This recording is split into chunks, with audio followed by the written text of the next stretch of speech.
Don't be one of those people that is going up to your professor at the end of the semester begging for extra credit. You knew you were failing at least by midterms. So let's not do that. Let's self-reflection. Hey guys, welcome back to my channel. Let's get into this video. So in today's video, I am doing how to get a 4.0 in online school. So I had somebody on one of my videos request high school advice, I'm pretty sure, plus like advice on how to stay organized.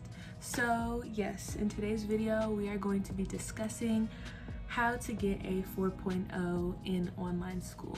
So this past semester was the first semester that the panoramic was going on, and I got a 4.0.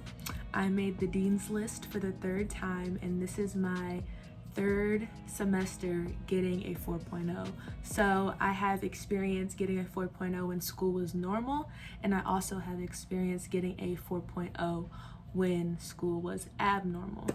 So last semester I did have one professor that I kind of wanted to drop her class because I felt like she was going to turn my 4.0 into a 3.7. I have a 90.83 in this class, and this is an A-.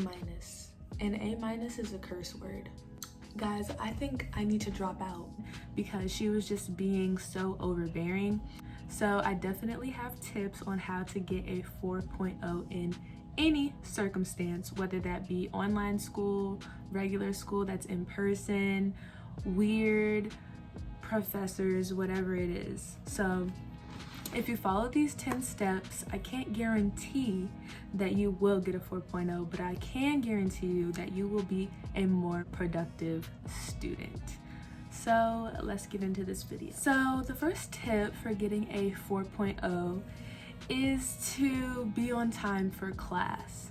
So being on time for class, especially when it comes to online school, you pretty much need to be at your laptop or whatever device you're using, and you need to be having that device open at least 10 minutes before your scheduled class time. So this will help if you're having any type of Wi-Fi issues or you're getting the password wrong for the Zoom. Making sure that you have at least opened your computer 10 minutes before class starts ensures that you will be on time and prepared for class. In most circumstances, it is good to have your notebook next to you and a piece of paper and a pencil, and you can just have that beside you, because I know sometimes if you're taking notes on the device that you're using, which would normally be a computer, it can be really distracting if you're trying to go off into other areas of your computer, and it can distract you from the class. So tip number 2 on how to get a 4.0, I personally did this last year and I mentioned it in my how to be a productive student video, but putting all of your Zoom links into one Word document. Now, I feel like this is very underrated and I haven't heard anybody do this, but doing this honestly helped me save so much time searching for Zoom links for hours and hours on my computer. So I would totally recommend, if you are committed to getting a really good GPA and you are trying to become a more productive student, I would recommend that you make a Word document and put every single one of your Zoom links in there so that you don't have to search all around and waste your time. Tip number 3 is to stay organized and use organizational tools and apps like Google Keep. So this video is not sponsored at all, but I love Google Keep, especially the desktop version. So last semester I started using Google Keep, and it was really helpful because I'm a person that really needs to see like everything in front of them, and I felt like it was a good tool that helped me to see all of my homework in one space, and I prefer it over apps like My Homework. I felt like that app was a little bit too much for me, so I would definitely recommend Google Keep. I just put every single class that I have into Google Keep, and then I set up check marks, and you can even set alarms for email reminders and notifications so that you don't forget when you have assignments due. So definitely check out Google Keep if you want to be an organized student. Number four is to check your email frequently.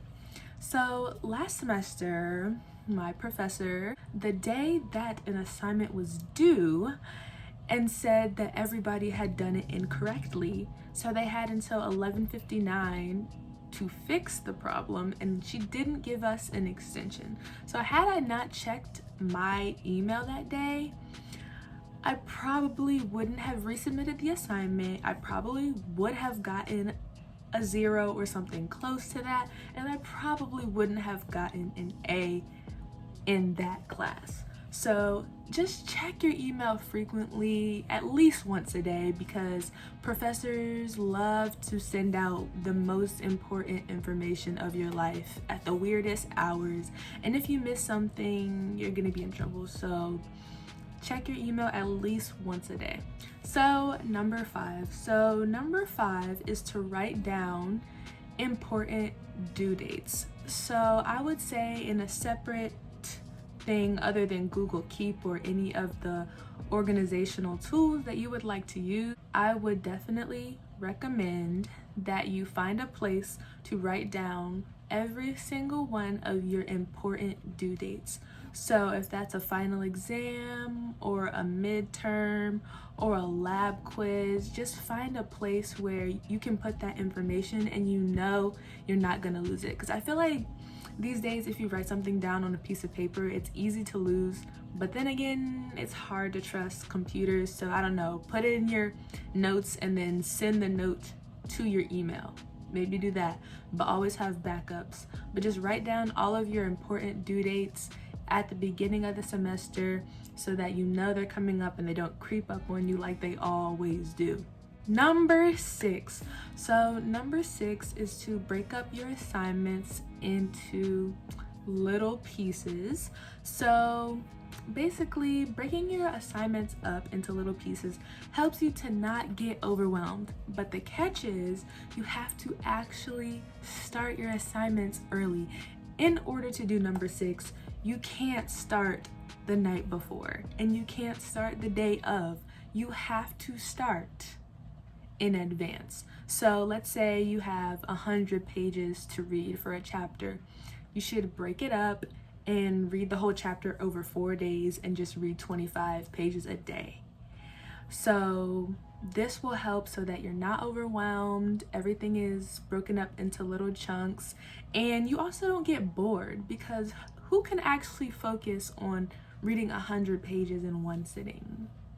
Not I. Okay, number 7. So number 7 is basically to communicate with your professors and or teachers if you have a problem early in the semester. Don't be one of those people that is going up to your professor at the end of the semester begging for extra credit. You knew you were failing at least by midterms. So let's not do that. Let's self-reflection. Let's make sure that we're all keeping ourselves accountable. So just go ahead and talk to your professor or teacher if you're having any type of issues, if you feel like you're not doing well in the class. And I know even for my college students, this is so important because it can determine whether or not you get an incomplete or an F. And nobody wants to see an F on their transcript. It is going to make your GPA plummet. Ooh, baby. Number 8. So number 8 is to keep a checklist / to-do list every day. So keeping a to-do list every day really helps with accountability for myself. If I just keep everything that I have to do in my head, during the day, I feel super overwhelmed. I either only get one thing done or I get multiple projects started without committing to completing them. So start doing a to-do list, and if you want to go the extra mile, you can number the things in your to-do list in order of importance. So like you can have a whole to-do list and it's like, this is what I want to do first, this is what I want to do second. I feel like I didn't stick to that plan when I tried to do it, and I started going out of order. So now I just try to set realistic goals for the day, something that's not going to be too overwhelming, and I try to limit my to-do list from about 10 or less items. So number nine is to complete all of your assignments at least 24 hours early so that you can look over your work.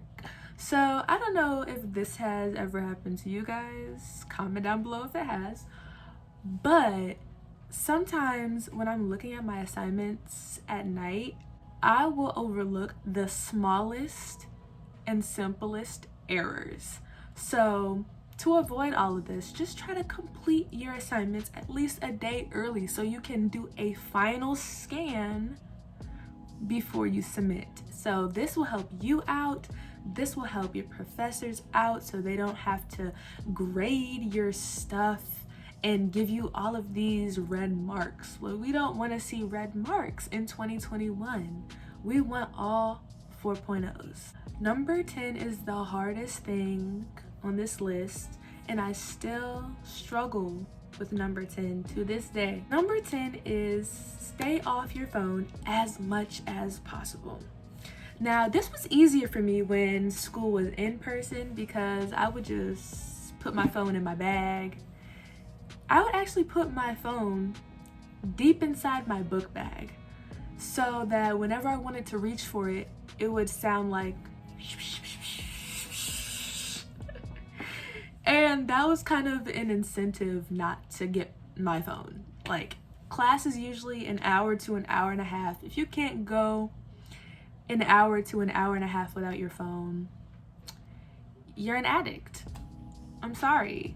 I'm sorry to tell you this, but yeah, stay off your phone as much as possible. I know it's super hard. I still struggle with it because now we're in virtual school. But yes, so I hope you guys enjoyed these tips. Please comment down below your video requests, and I hope this video was super helpful for you guys, and I'm wishing you a great semester. Thanks for watching. I'll see you guys in the next one. Bye. Dummies, subscribe.